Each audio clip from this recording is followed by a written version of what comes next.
चलो आज हम लोग इलेक्ट्रिक फ्लक्स और इलेक्ट्रिक फ्लक्स से रिलेटेड जितना भी प्रॉब्लम है उसको डिस्कस करेंगे।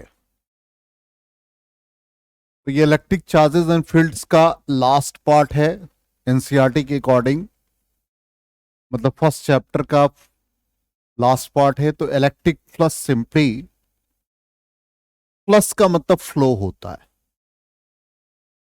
अब ये फ्लो तीन तरीके का हो सकता है। यदि इलेक्ट्रिक फील्ड लाइंस का फ्लो है तो इलेक्ट्रिक फ्लक्स कहलाएगा, मैग्नेटिक फील्ड लाइंस का फ्लो है तो मैग्नेटिक फ्लक्स, और वाटर का फ्लो है तो वेलोसिटी फ्लक्स कहलाएगा। तो फ्लक्स का मतलब है कि किसी सरफेस से number of field lines normally pass करता है, और उसको हम लोग मैथमेटिकली फ्लक्स को लिखने का तरीका यही है कि इसका सपोज सरफेस एरिया कुछ भी है तो इसका एक एलिमेंट्री सरफेस एरिया कंसिडर कर लेते हैं, और वो एलिमेंट्री सरफेस एरिया डीएस है, और इसका नॉर्मल ड्रॉ करते हैं। तो सरफेस एरिया का मतलब ये होता है कि जिसका मैग्नीट्यूड गिवन सरफेस एरिया हो और डायरेक्शन आउटवर्ड हो। तो डीएस का डायरेक्शन आउटवर्ड हो गया, इसी के अकॉर्डिंग नॉर्मल ड्रॉ कर दिया, तो ये डीएस वेक्टर हो गए जिसका मैग्नीट्यूड डीएस होगा, और इलेक्ट्रिक फील्ड लाइंस के साथ ये एंगल थीटा बनाता है। तो फ्लक्स को हम लोग लिख देते हैं डी फाई। इस पार्ट के लिए डी फाई, टोटल फ्लक्स लिखेंगे तो फाई आ जाएगा। ई डॉट डीएस, इसका मतलब है कि इलेक्ट्रिक फील्ड लाइंस का डायरेक्शन फिक्स रहेगा, एरिया वेक्टर के component along the direction of field होगा। तो डीएस का कंपोनेंट फील्ड के अलोंग डीएस कॉस थीटा हो गया, तो ई डीएस कॉस थीटा, इसलिए फ्लक्स को ई डॉट डीएस लिखेंगे। और नेट फ्लक्स जब भी निकालेंगे तो ये क्लोज सरफेस है, तो क्लोज सरफेस क्लोज इंटीग्रेशन कहते हैं, ऐसे इसको पढ़ा जाता है सरफेस इंटीग्रल। तो ई डॉट डीएस, तो फ्लक्स का formula E dot DS, flux scalar quantity हो गया क्योंकि इलेक्ट्रिक फील्ड वेक्टर है, एरिया वेक्टर है। ठीक, तो ये फ्लक्स का फॉर्मूला हो गया। अब हम लोग एरिया वेक्टर की बात करते तो एरिया वेक्टर है क्या? तो इसका मतलब है कि जिसका मैग्नीट्यूड वो सरफेस होगा और डायरेक्शन नॉर्मली आउटवर्ड होगा। इसलिए डीएस इसका मैग्नीट्यूड हो गया और नॉर्मल का डायरेक्शन ये हो गया, तो DS vector is equal to DS N cap लिखेंगे। एन कैप यूनिट वेक्टर जिसका डायरेक्शन आउटवर्ड है। अब इसको ऐसे भी समझ सकते हो कि जैसे मान लो कि एरिया वेक्टर ये सरफेस है, अब ये एक्स वाई जेड प्लेन में, ये हमारा एक्स वाई प्लेन में, तो इस पर जो नॉर्मल ड्रॉ करेंगे वो जेड के लॉन्ग होगा। इसका मतलब डीएस वेक्टर इसका जेड के लॉन्ग, तो डीएस के कैप।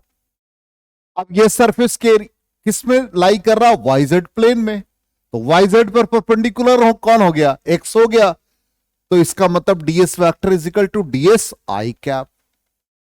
अब ये किस प्लेन में है? एक्सजेड प्लेन में, तो इसका नॉर्मल किधर होगा? एक्सजेड प्लेन के परपेंडिकुलर, तो परपेंडिकुलर हमारा क्या हो गया? वाई के लॉन्ग हो गया, तो DS vector is equal to DS J cap हो जाएगा। क्लियर? अब यहां पर हम लोग जैसे कोई भी सरफेस ले लिया, सपोज ये सरफेस है, अब इलेक्ट्रिक फील्ड का डायरेक्शन और नॉर्मल का डायरेक्शन सेम हो जाएगा, तो फ्लक्स उसी डायरेक्शन में phi is equal to E DS cos 0 degree. इसका मतलब फील्ड लाइंस और नॉर्मल सेम डायरेक्शन में, तो ये पॉजिटिव फ्लक्स को रिप्रेजेंट करेगा। अब यहां पर फील्ड लाइंस और नॉर्मल डायरेक्शन अपोजिट है, तो ये नेगेटिव फ्लक्स को रिप्रेजेंट करेगा, और यहां पर परपेंडिकुलर है तो जीरो फ्लक्स को रिप्रेजेंट करेगा। ठीक, एक और एग्जांपल देख लें।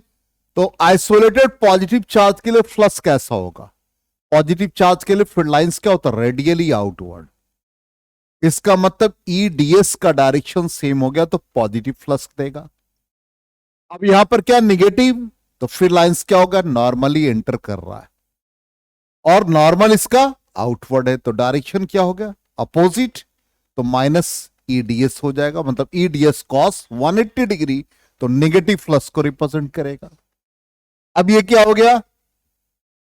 एक डाइपोल हो गया, इक्वल पॉजिटिव नेगेटिव चार्ज, इसका मतलब पॉजिटिव के लिए पॉजिटिव फ्लक्स और नेगेटिव के लिए नेगेटिव फ्लक्स, तो नेट फ्लक्स क्या हो जाएगा? जीरो आ जाएगा। ठीक है, ये सब इलस्ट्रेशन हम लोगों को काफी हेल्प करेगा इसी तरह से हम लोगों को याद रखना है। अब जैसे यहां पर है एक सिलेंड्रिकल सरफेस है, अब ये जो येलो कलर से रिप्रेजेंट किया ये फील्ड लाइंस को रिप्रेजेंट किया, और जो व्हाइट कलर है वो नॉर्मल को रिप्रेजेंट कर रहा है। अब इसके 3 सरफेस बन गए, 1 2 3। अब तीनों सरफेस के लिए फ्लक्स क्या होगा, बताओ फ्लक्स क्या हो जाएगा तीनों सरफेस के लिए। जैसे मान लो कि पहला क्या है, नॉर्मल और फील्ड का डायरेक्शन सेम है, ई वेक्टर एन कैप दोनों का डायरेक्शन सेम, इसका मतलब फ्लक्स थ्रू द सरफेस क्या बन जाएगा, ई डॉट डीएस, और सेम डायरेक्शन है तो क्या बन जाएगा, ई डीएस, और डीएस मतलब यदि इसका रेडियस आर है तो सरफेस एरिया ये बन गया। ठीक है, अब सेकेंड वाला सरफेस क्या हो गया, फिर लाइंस का डायरेक्शन ये है येलो कलर से, और ये नॉर्मल का डायरेक्शन है, तो ये सेकेंड सरफेस के लिए क्या बन जाएगा, माइनस ई, और एरिया की जगह पर पाई आर स्क्वायर हो गया।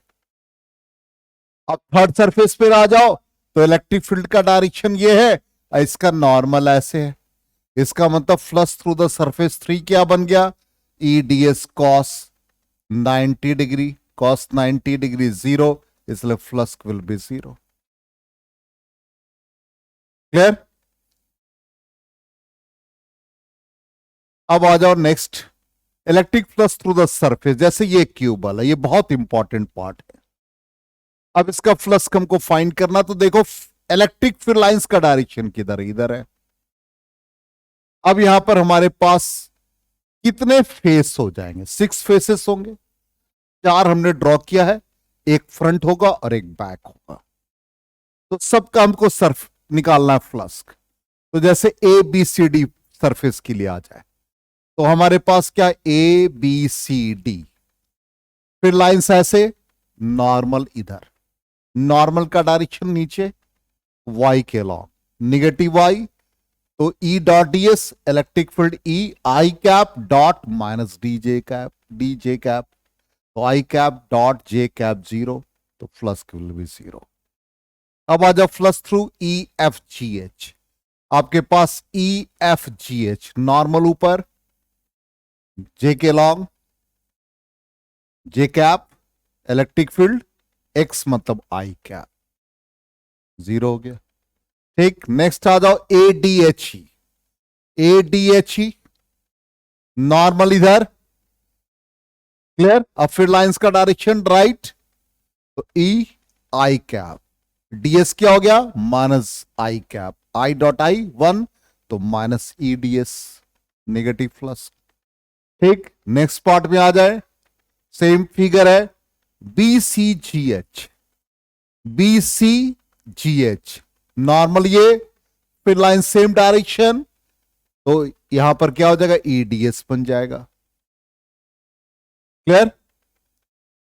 नेक्स्ट सरफेस आ जाओ, A B F E, A B F E, A B F E normal इस डायरेक्शन में टुवर्ड्स द ऑब्जर्वर, तो क्या हो गया, के कैप, तो नॉर्मल के कैप, और इलेक्ट्रिक फील्ड हमेशा की तरह एक्स के लॉन्ग, तो E I cap dot D S J के कैप आई डॉट के 0। क्लियर।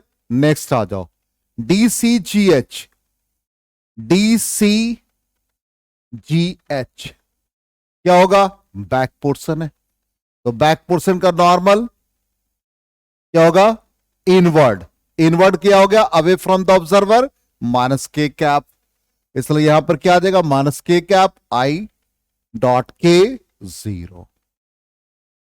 समझ में आ गया। इसका मतलब फ्लक्स सिर्फ इस सरफेस का निकला पॉजिटिव और इस सरफेस का नेगेटिव, नेट फ्लक्स निकालेंगे तो 0 आ जाएगा। क्लियर हो गया 100%। अब आ जाए गॉस थ्योरम, ऑलरेडी हम लोग जानते हैं, flux through a close surface is equal to 1 by epsilon naught times the total charge enclosed by the surface. जितना चार्ज को इनक्लोज करेगा डिवाइडेड बाई एप्सिलॉन नॉट, ये याद रखना हम लोगों को। तो E dot D S is equal to क्या आ गया, net charge by epsilon not. अब ये गॉस थ्योरम कहां वैलिड है, इसकी वैलिडिटी को ये समझना है कि सबसे पहले कोई भी चार्ज इनक्लोज है या जितने भी चार्ज का डिस्ट्रीब्यूशन है उस डिस्ट्रीब्यूशन के अकॉर्डिंग हमको गॉसियन सरफेस ड्रॉ करना है, जो हम लोगों ने पहले पढ़ रखा है। तो गॉसियन सरफेस के लिए कंडीशन क्या होना चाहिए? यदि आइसोलेटेड पॉजिटिव चार्ज है तो हम एक ऐसा सरफेस ड्रॉ करें जो इस चार्ज को इनक्लोज कर दे। अब ये सपोज हमने एक सरफेस ड्रॉ किया और इसका नाम दिया गॉसियन सरफेस। तो गॉसियन सरफेस के लिए कंडीशन क्या होना चाहिए? ये जो हम सरफेस ड्रॉ करेंगे इस पर एक सरफेस एरिया लेंगे। अब यहां पर इस जहां भी सरफेस एरिया लेंगे, चाहे आप यहां लो, यहां लो, यहां लो, हर जगह पे फील्ड का मैग्नीट्यूड सेम होना चाहिए। तो पहला कंडीशन ये हो गया कि सेम मैग्नीट्यूड होना चाहिए। क्लियर? और डीएस हमारा जो होना चाहिए आउटवर्ड होना चाहिए, मतलब ड्रॉ जब करेंगे नॉर्मल आउटवर्ड होगा। क्लियर? इसका मतलब ये सेम होगा और फील्ड जो बन रहा है ई वो हमेशा रेडियली आउटवर्ड होना चाहिए। तो ये कंडीशन आ गया गॉसियन सरफेस के लिए, रेडियली आउटवर्ड। और फिर हम लोग phi is equal to close integration E dot DS use कर लेंगे। और जब भी हम लोगों को फील्ड निकालना है तो ये पहला स्टेप हो जाएगा 1, सेकेंड स्टेप, थर्ड स्टेप, और फाई की जगह पर हम लोग क्या लिख देंगे? फोर्थ स्टेप में जितना चार्ज इस गॉसियन सरफेस ने इनक्लोज किया Q by epsilon naught E dot DS. इसी फॉर्मूला से हम लोग नेट फील्ड को फाइंड कर लेंगे, जो भी फील्ड हमको निकालना है। ये सबसे इंपॉर्टेंट टिप्स है। पहला स्टेप हमको लेना है, एक सरफेस ड्रॉ करना है जो गिवन चार्ज डिस्ट्रीब्यूशन को इनक्लोज कर दे। तो पॉजिटिव चार्ज के लिए गॉसियन सरफेस स्फेरिकल होगा, नेगेटिव चार्ज के लिए भी गॉसियन सरफेस स्फेरिकल होगा। प्लेन शीट के लिए यदि हम लोग ड्रॉ करते हैं तो सिलिंड्रिकल होगा और उसका एक फेस, दो फेस हो जाएंगे, दोनों फेस पैरेलल होंगे। और यदि हमारा लाइन चार्ज का डिस्ट्रीब्यूशन है तो सिलिंड्रिकल होगा। ये हमने पढ़ा रखा आपको। अब इसी को हम लोग यूटिलाइज करेंगे, ठीक। और गॉस थ्योरम वैलिड है जब चार्ज को इनक्लोज करता। यदि कोई चार्ज सरफेस के बाहर होगा तो फ्लक्स विल बी 0, और यदि चार्ज इनक्लोज 0 है तो भी फ्लक्स 0। तो उसके लिए हमने एक यहां पर आपको एक लिस्ट बना दिया है जो इंपॉर्टेंट पॉइंट से पहला है, Gauss theorem is valid for a close surface of any shape and for any charge distribution like linear charge distribution, surface charge distribution and volume charge distribution. Clear? If the net charge enclosed by the closed surface is 0, then flux will be 0.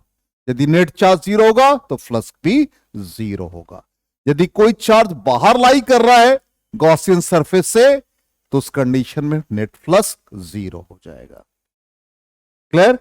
अब एक और चीज है कि inverse square dependence होता है, और यदि कोई डाइलेक्ट्रिक मीडियम हम डाल देते हैं तो फ्लक्स को ऐसे लिखते हैं। तो लिखने का तरीका क्या? सिंपली हम लोगों ने जो फ्लक्स कभी यूज किया वो क्या था? फाई फ्री स्पेस में Q by epsilon not. Medium के लिए क्या लिखते हैं? क्यू बाई एप्सिलॉन लिखते हैं। और यहां पर एप्सिलॉन को क्या लिख देते? Epsilon naught into epsilon R, और ये के एप्सिलॉन नॉट। इसलिए phi in the medium charge by epsilon, और इसकी जगह पर के एप्सिलॉन नॉट हो गया। इसका मतलब क्यू बाई एप्सिलॉन नॉट जो फ्लक्स फ्री स्पेस में डिवाइडेड बाई डाइलेक्ट्रिक कांस्टेंट। तो हमें नेट फ्लक्स यदि दिया रहेगा फ्री स्पेस में तो हम डाइलेक्ट्रिक कांस्टेंट से डिवाइड कर देंगे। क्लियर? अब देखते हैं हम लोग इसके रिजल्ट्स पे। जैसे क्वेश्चन दे दिया, क्या क्वेश्चन कहता है? इलेक्ट्रिक फील्ड का मैग्नीट्यूड है, डायरेक्शन भी है आई कैप एक्स के लॉ, ठीक। कहता find the flux of this field through a square of side 20 centimetre.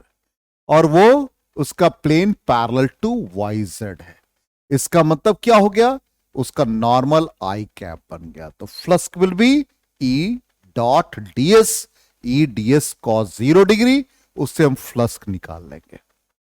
अब फ्लक्स का वैल्यू क्या आ गया, ई का वैल्यू कितना है 2 इंटू 10⁻³ और DS surface area 20 centimetre square है, तो स्क्वायर का साइड का स्क्वायर कर देंगे, तो ये फ्लक्स का आ गया। अब कहता है what would be the flux through the same square, उसी स्क्वायर का फ्लक्स निकालना है जब वो 30 डिग्री एक्स के साथ बना रहा। लेकिन नॉर्मल कितना बनाएगा, उसका जो नॉर्मल ड्रॉ किया एन कैप वो 60 डिग्री बनाएगा। इसलिए क्या हो जाएगा, flux E D S cos 60 degree. तो फाइनली क्या आ गया, E D S cos 60 degree, E का वैल्यू डीएस का वैल्यू डाल दिया, कॉस 60 का वैल्यू 1/2। सेकेंड पार्ट क्या कहता है, देखो ध्यान से। सबसे पहला कि इलेक्ट्रिक फील्ड, सब फिगर ड्रॉ कर दो, कंफ्यूजन है अभी जस्ट हमने आपको सॉल्व करके ही बताया। एक्स वाई जेड है, इलेक्ट्रिक फील्ड का डायरेक्शन ये, ठीक। अब कहता है square of side 20 centimetre plane is parallel to Y Z plane में, ऐसे है देखो। इसका सरफेस एरिया क्या बन गया भाई, DS vector is equal to DS I cap, same direction. अब क्या कहता है, what would be the flux through the same square if the plane makes an angle 30 degree with the X axis. इसका मतलब ये जो प्लेन लाई कर रहा है, ये सरफेस, ये कितना एंगल बना रहा है, 30 डिग्री। तो रिमेनिंग क्या बन गया इसके साथ, 60 डिग्री। इसलिए क्या बन जाएगा, ई D S cos 60 degree. Next question. अब यहां पर कहता है डिफाइन इलेक्ट्रिक फ्लक्स, डिफाइन कर दोगे एसआई यूनिट फ्लक्स का, ई डॉट डीएस, तो इलेक्ट्रिक फील्ड का न्यूटन पर कूलम और एरिया न्यूटन पर कूलम मीटर स्क्वायर।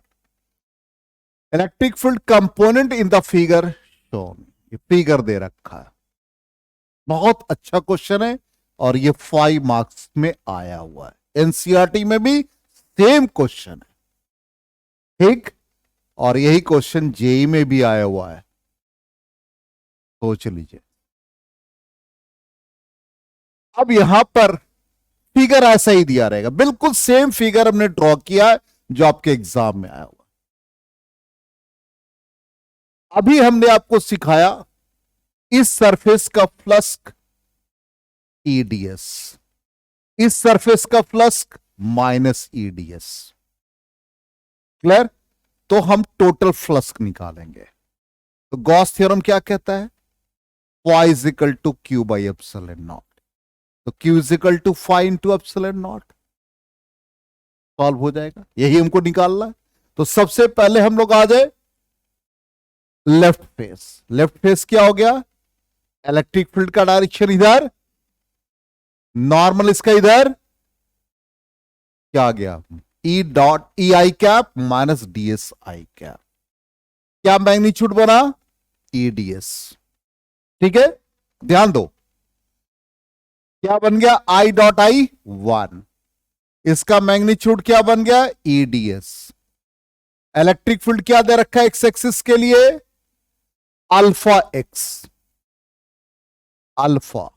अब एक्स का मतलब क्या हुआ, यहां से कितने डिस्टेंस पर ये है, ए डिस्टेंस पर है ओरिजिन से, इसलिए यहां पर एक्स की जगह पर ए पुट हो गया, ये मिल गया ई। अब स्क्वायर का साइड कितना ए, तो ये सरफेस का सरफेस एरिया कितना बना, ए स्क्वायर बना। तो यहां पर एरिया क्या बन गया, ए स्क्वायर, क्या बन गया, minus alpha A cube, clear 100%। ये क्वेश्चन बहुत इंपॉर्टेंट है, बार बार कह रहे हैं आपको।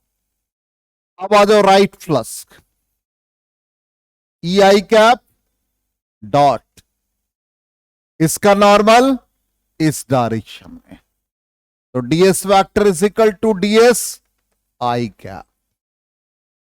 तो ds आई कैप क्या बना, eds। अब इलेक्ट्रिक फील्ड वैरी कर रहा है, देख लो, इलेक्ट्रिक फील्ड वैरी कर रहा है, किस पर डिपेंड है, x पर। अब यहां से लेके यहां तक का रीजन जब जाएंगे जहां पर ये फील्ड, इनफैक्ट ये पार्ट, इनफैक्ट यहां से यहां तक कितना हुआ, ये 2a हो गया। इसलिए यहां पर E की जगह पर क्या हो जाएगा, अल्फा, x की जगह पर 2a। और इसका सरफेस एरिया बता दो जल्दी से, ds की जगह पर a स्क्वायर, तो ये क्या आ गया, a स्क्वायर, क्या बन गया ये 2 alpha a cube. Net plus बताओ कितना आ गया, left plus right plus scalar quantity, simple algebraic sum. तो 2 alpha a cube minus alpha a cube, it becomes alpha a cube, मिल गया फ्लस्क। अब फॉर्मूला क्या लगेगा, ए का वैल्यू डाल देंगे हम लोग 0.1, ठीक है, अल्फा का ही वैल्यू दे रखा है 100, तो नेट चार्ज क्या आ जाएगा बता दो जल्दी से, phi is equal to Q by epsilon naught, then Q is equal to phi into epsilon naught. Phi का वैल्यू यहां से पुट किया अल्फा ए क्यूब, और एप्सिलॉन नॉट का वैल्यू 8.854 इंटू 10⁻⁻11। आ गया समझ में, बोलो क्लियर है 100%। अब इसको हमने सॉल्व भी कर दिया आपके पीडीएफ में, देखो 2 अल्फा ए क्यूब आ गया राइट वाला फ्लस्क, फिर क्या क्या है, टोटल फ्लस्क को ऐड कर दिया, अल्फा ए क्यूब आ गया, और फिर फाई बराबर क्यू बाई एप्सिलॉन नॉट, तो Q is equal to net flux into epsilon not, ये वैल्यू आ गया। समझ में आ गया, बहुत इंपॉर्टेंट क्वेश्चन है फ्लस्क का। अब आ गई नेक्स्ट है, एक सरफेस S1 है जिसका रेडियस R1, दूसरा सरफेस रेडियस R2। पहले वाला सरफेस ने कितने चार्ज को इनक्लोज किया, Q को, दूसरे वाले सरफेस ने कितने चार्ज को इनक्लोज किया, 2Q को। यही क्वेश्चन में कहता है find the ratio of electric flux through the spheres, मतलब 1 ने कितना इनक्लोज किया, 2 ने कितना किया, इन दोनों को बता देना, या हो सकता है दोनों का रेशियो भी पूछते। तो यही हमने लिखा है, पहले वाले ने कितना इनक्लोज किया और दूसरे वाले ने पूरे चार्ज को इनक्लोज किया दूसरे वाले ने, तो Q plus 2Q 3Q by epsilon not. Ratio पूछेगा तो 1:3। समझ में आ गया। अब लास्ट वाला पार्ट क्या कहता है, how will the flux through the sphere S1 change if a medium of dielectric constant K, किस में डाला, S2 में डाला। उससे हमको क्या मतलब, S1 ने कितना चार्ज इनक्लोज किया हुआ है, Q, इसलिए S2 से इसके ऊपर कोई फर्क नहीं पड़ेगा, इसलिए कंडीशन वही रह जाएगा, no change in flux through the sphere S1।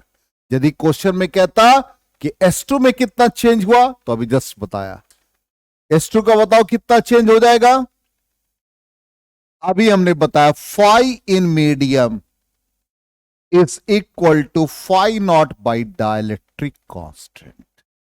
इसका मतलब यदि सेकेंड सरफेस के लिए पूछता है तो सेकेंड सरफेस ने कितना चार्ज को इनक्लोज किया, 3Q by epsilon naught into dielectric constant, ये आंसर आ जाता। क्लियर हो गया 100%, बोलो यस नो।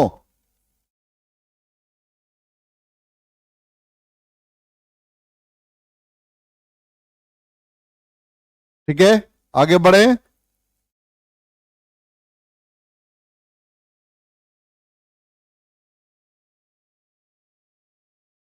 चलो नेक्स्ट आ जाओ, इंपॉर्टेंट पॉइंट्स। अब जैसे कोई हेमिस्फेरिकल बॉडी है, अब इसमें फील्ड किधर दे रखा है, ऊपर की तरफ, ठीक। अब ध्यान देना, इसके दो सरफेस है। ऊपर वाला जो सरफेस हेमिस्फेरिकल उसको कर्व्ड कहेंगे, और जो अंदर वाला कलर चेंज किया है ये वाला जिसमें रेडियस आर लिखा है और नॉर्मल है, ये हमारा सर्कुलर सरफेस है। ठीक, तो हम लोग जानते हैं कि charges resides always on the surface of charge conductor। इसका मतलब inside the sphere, inside the surface, no field lines, net charge 0। तो इसका मतलब फ्लक्स भी 0। तो फ्लक्स का सम यदि करेंगे कर्व सरफेस का और सर्कुलर का तो वो 0 आना चाहिए। ठीक, इसी कॉन्सेप्ट से चलेंगे। अब हमको किसका फ्लक्स निकालना है? Curve surface. तो curve surface is equal to minus circular, minus circular. अब सर्कुलर फ्लक्स का फॉर्मूला ई डॉट डीएस, तो सर्कुलर का फील्ड ई। अब उसका नॉर्मल किधर है? नीचे की तरफ है। इसका मतलब डायरेक्शन फील्ड और उसका 180 डिग्री। तो क्या आ गया? ई सरफेस एरिया कॉस 180, कॉस 180 का वैल्यू -1, तो ई पाई आर स्क्वायर इंटू ई हो जाएगा। समझ में आ गया? क्लियर? नेक्स्ट आ जाओ। यदि हम फील्ड लाइंस के डायरेक्शन को चेंज कर दें, ये सारे फील्ड रेडियली आउटवर्ड, किस पर? कर्व सरफेस पे। ठीक, अब यहां भी वही फॉर्मूला लगेगा, लेकिन सर्कुलर यदि निकालना है तो माइनस कर्व। अब कर्व का सरफेस एरिया बताओ। कर्व ये है, इसका सरफेस एरिया रेडियली आउटवर्ड, तो फील्ड के डायरेक्शन में हो गया, तो ई डीएस कॉस 0 डिग्री। अब surface area of hemispherical body 4 pi R square का आधा कर दो तो 2 पाई आर स्क्वायर हो गया, कॉस 0 डिग्री नेगेटिव आ जाएगा। समझ में आ गया? Next part. अब जैसे एक क्यूब है, क्यूब के सेंटर पे हमने किसी चार्ज को इनक्लोज करके रखा हुआ है। अब हम चाहते हैं कि फ्लक्स निकालना, तो पहला यदि हम नेट फ्लक्स निकालेंगे तो net charge by epsilon not. ठीक, टोटल। अब आ जाए यदि मान लो हमको फेस निकालना, तो कितने फेस हो गए? तो हर को इक्वल कंट्रीब्यूशन मिलेगा। हर फेस को Q by 6 Q by 6 Q by 6 into 6 करोगे तो वो आ जाएगा नेट चार्ज क्यू। ठीक, एक माता पिता के 6 पुत्र, तो सबको इक्वल डिस्ट्रीब्यूशन मिल गया भाई। चाचा जी को भी, ताऊ जी को, बड़े पापा जो भी है, छोटे पापा, लाल पापा, सबको मिल गया है। तो क्यू बाई 6 इक्वल डिस्ट्रीब्यूशन हो गया, तो Q by 6 by epsilon not. अब एक कितने कॉर्नर हो जाएंगे? 8 कॉर्नर। अब उनके भी पुत्र वगैरह भी होंगे तो छोटा छोटा कॉर्नर मिलेगा उनको, तो 8 कॉर्नर, तो Q by 8 by epsilon not. ठीक, एच कितने हो जाते हैं? 12, तो क्यू बाई 12। समझ में आ गया? अब मान लो कि आपको जैसे एक क्वेश्चन कहता है कि एक स्फीयर पे चार्ज क्यू है और आधा हमने स्फीयर को कट कर दिया, एक दो हेमिस्फीयर बन जाएंगे, तो कितना चार्ज इनक्लोज करेगा एक हेमिस्फीयर? Q by 2। एक तरबूज खरीद के लाया, कट कर दिया, आधा उसको आधा इसको, क्यू बाई 2 क्यू बाई 2। समझ में आ गया? 4 पार्ट कर दिया इक्वली, तो क्यू बाई 4 क्यू बाई 4। तो चार्ज का डिस्ट्रीब्यूशन जितने फेस हो जाएंगे उसी के अकॉर्डिंग बन जाएगा। ये सब याद रखना। अब आ जाए जैसे इनफाइनेटली लॉन्ग चार्ज, तो इसमें लीनियर चार्ज डिस्ट्रीब्यूशन है, इलेक्ट्रिक फील्ड। आपसे क्वेश्चन कहेगा find the expression for electric field due to line charge, और नहीं लिखा रहेगा यूजिंग गॉस थ्योरम या विदाउट यूजिंग गॉस थ्योरम, तो आपको डेराइव करना पड़ेगा। तो सिलिंड्रिकल सरफेस बनेगा, गॉसियन सरफेस। कंडीशन क्या बता रखा है? ई रेडियली आउटवर्ड, ई और डीएस डायरेक्टली रेडियली आउटवर्ड हो जाएगा। प्लस का formula E dot DS use कर लेंगे और फाई की जगह पर क्यू बाई एप्सिलॉन नॉट। तो अब यहां पर देखिए कितने फेस बन रहे हैं इसके? इसका नॉर्मल इधर ड्रॉ करेंगे, फील्ड इधर करेंगे तो पहला फेस, दूसरा फेस यहां पर बन जाएगा, और तीसरा ये थर्ड होगा, बाय मिस्टेक DS2 लिखा गया, DS3। अब कैसे हम लोग निकालेंगे, तो हम सारे फ्लक्स को ऐड कर देंगे। तो फ्लक्स पहला फर्स्ट सरफेस का क्या बन जाएगा बता दो, E.DS1 लिख देंगे। ठीक, सेकेंड सरफेस के लिए भी यही फॉर्मूला लिख देंगे, E.DS2। थर्ड सरफेस के लिए भी यही लिख देंगे, E.DS3। हो जाएगा DS1, ये कितना है 90 डिग्री, तो ये 0 हो जाएगा। ये दोनों सेम डायरेक्शन में, तो सिंपल E और इसका सरफेस एरिया क्या आ जाएगा 2πRL, ये क्या आ गया 0। अब नेट फ्लक्स हमको क्या मिल गया, E इंटू 2πRL, ये सब डेरिवेशन करा रखा है। चार्ज कितना इनक्लोज किया, Q हो गया। अब यहां पर इलेक्ट्रिक फील्ड क्या बन गए 1/2πε0, ये Q/L और ये R लिखा। Q/L क्यों लिखा, चार्ज का डिस्ट्रीब्यूशन कैसा लीनियरली, तो लीनियर चार्ज डेंसिटी आ जाएगा, तो 1/2πε0 λ/R। अब हो सकता है कि E और R के बीच में ग्राफ आपसे पूछ दे, तो ग्राफ भी आप रिप्रेजेंट कर देंगे इलेक्ट्रिक फील्ड को इधर, और ये इनवर्सली रिलेटेड है, तो रेक्टेंगुलर हाइपरबोला का केस आ जाएगा। आगे समझ में क्लियर 100%। आगे बढ़े, अब इसी तरह से मान लो प्लेन शीट दे दे, यही रिजल्ट लिखा है, डेरिवेशन सबका यूज कर लेना। अब यहां पर इनफाइनाइट प्लेन शीट, तो प्लेन शीट है तो एक सिलेंड्रिकल सरफेस इधर बनेगा, एक सिलेंड्रिकल सरफेस इधर बनेगा। तो इसका नॉर्मल ड्रॉ करेंगे तो इधर आ जाएगा DS1 नॉर्मल का डायरेक्शन, और इधर का नॉर्मल ड्रॉ करेंगे तो ये डायरेक्शन आ गया। इसका मतलब दोनों फ्लक्स क्या हो जाएगा, ऐड हो जाएगा। तो पहला तो नेट फ्लक्स क्या आ जाएगा बताओ जल्दी से, इस सरफेस का फ्लक्स और इस सरफेस का फ्लक्स ऐड हो गया, तो φ1 प्लस φ2। ठीक, DS भी इधर ही है और फील्ड भी इसका इधर ही है, दोनों का डायरेक्शन सेम, तो क्या बन गया EDS1। इसका भी direction same, EDS2। E common ले लो, DS1 plus DS2, surface area दोनों का S मान लो, तो ये 2S हो गया। इक्वल टू क्या होता Q/ε0, तो Q/ε0 A इंटू 2S हो गया। चार्ज कितना इंक्लोज किया, डिस्ट्रीब्यूशन कितना है, सरफेस चार्ज डिस्ट्रीब्यूशन, तो sigma into S by ε0 into 2S होगा, S और S कैंसिल हो गया। इलेक्ट्रिक फील्ड कितना आ गया वैल्यू, E/2ε0। समझ में आ गया। अब ये हो सकता है कि शो करने के लिए आपको दे दे कि जहां पर आप इस सरफेस का फ्लक्स फाइंड कर रहे हो इंडिपेंडेंट ऑफ पोजीशन, तो R से इंडिपेंडेंट है, शो हो गया। क्लियर। अब आ जाओ इसका एप्लीकेशन। अब एप्लीकेशन जैसे ये पहला प्लेन शीट है, तो प्लेन शीट के लिए फील्ड क्या होगा, रेडियली आउटवर्ड। तो पहले वाले का रेडियली आउटवर्ड, हर जगह पे जहां भी निकालोगे यहां भी निकालोगे तो रेडियली आउटवर्ड। अब दूसरा सरफेस ड्रॉ किया, इसका भी रेडियली आउटवर्ड, दोनों का साइन, दोनों का कलर बदल दिया हमने।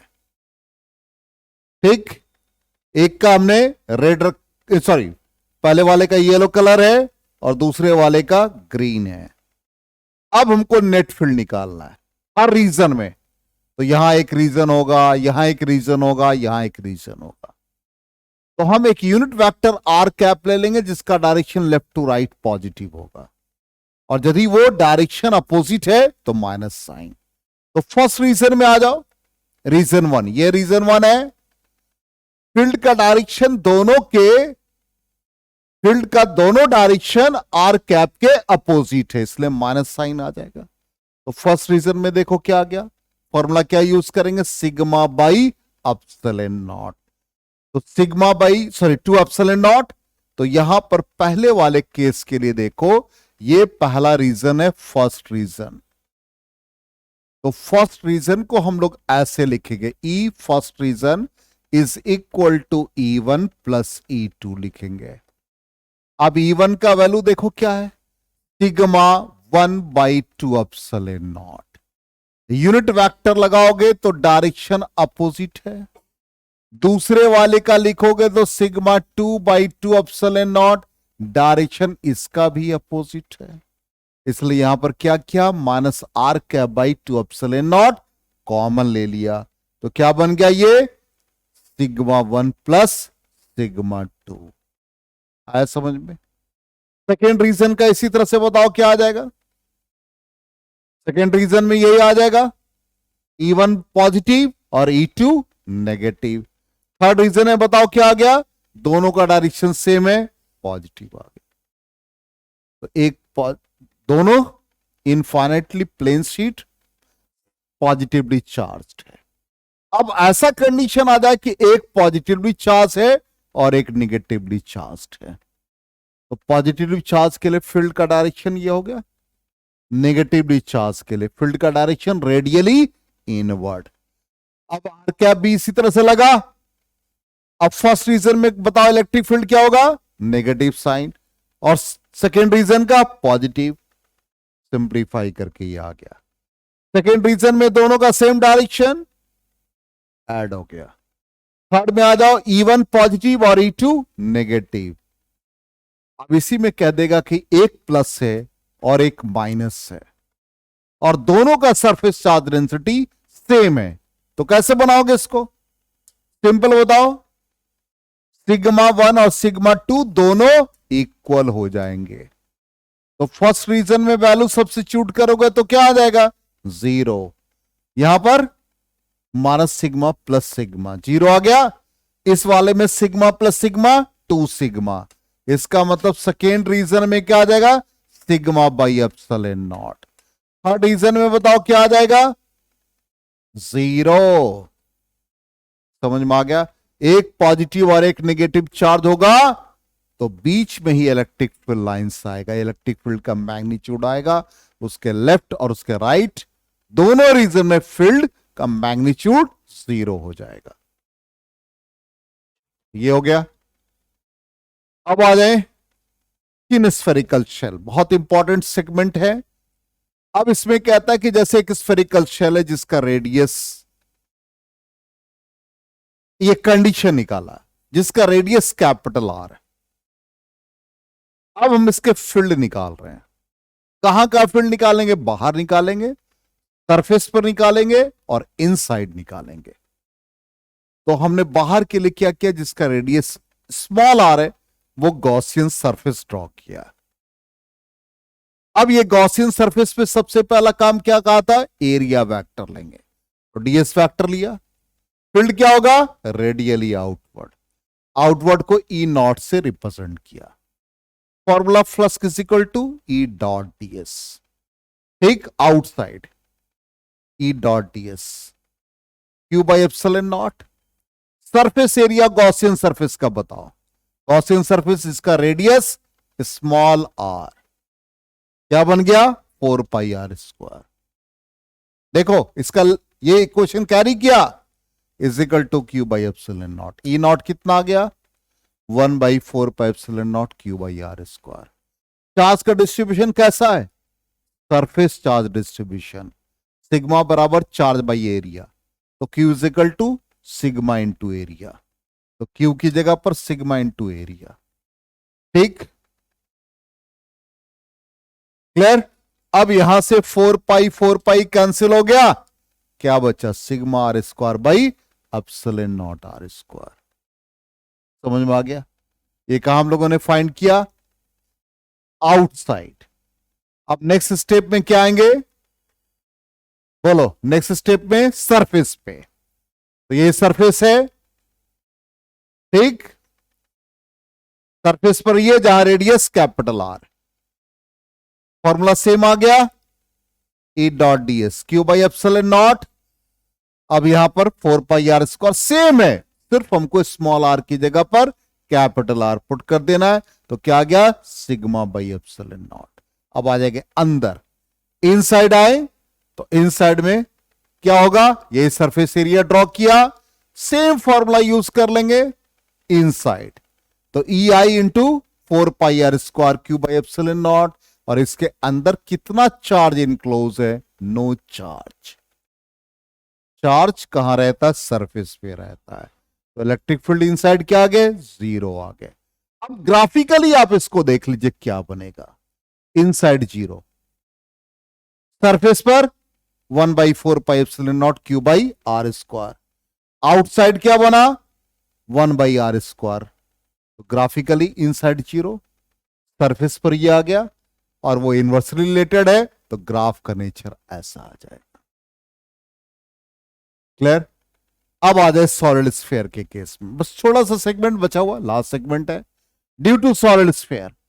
तो सॉलिड स्फीयर में भी कंडीशन, ये सॉलिड स्फीयर जिसका रेडियस आर, गॉसियन सरफेस कहां ड्रॉ करेंगे, बाहर, ये बाहर ड्रॉ किया जिसका रेडियस स्मॉल आर, क्या रखेंगे, एरिया वेक्टर ले लेंगे, फिर क्या हो गया, रेडियली आउटवर्ड, प्लस का फॉर्मूला लिख दिया, E dot D S. Gaussian surface का surface area 4πr², E naught क्या बन गया 1/4πε0 क्यू बाई r²। चार्ज का डिस्ट्रीब्यूशन कैसा है, volume charge density, volume charge density rho बराबर चार्ज बाई वॉल्यूम, तो charge is equal to rho into volume. ठीक, 4 पाई कैंसिल हो गया, तो रो आर क्यू बाई 3ε0 r²। फिर आ जाए सरफेस पे, सरफेस के लिए क्या करेंगे, स्मॉल आर और कैपिटल आर दोनों इक्वल हो गए, यही सरफेस एरिया। अब यहां पर वैल्यू सब्स्टिट्यूट कर देंगे, ठीक, सेम वैल्यू, सिर्फ यहां पर स्मॉल आर की जगह पर क्या आ गया, कैपिटल आर, तो रो आर बाई 3ε0। ठीक, नेक्स्ट आ जाए इनसाइड।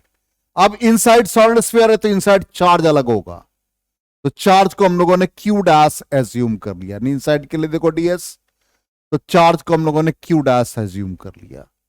अब क्यू डैश का वैल्यू कैसे निकालेंगे, तो क्यू डैश मतलब total charge by total volume into volume of that portion, तो total charge by total volume, और वॉल्यूम इस पार्ट का जहां गॉसियन सरफेस ड्रॉ किया, तो क्यू डैश का value Q R Q by R cube, तो ई आई इक्वल टू क्या बन गया 1/4πε0 Q dash by r², Q dash का वैल्यू यहां से सब्स्टिट्यूट कर दिया, फाइनली रो आर बाई 3ε0।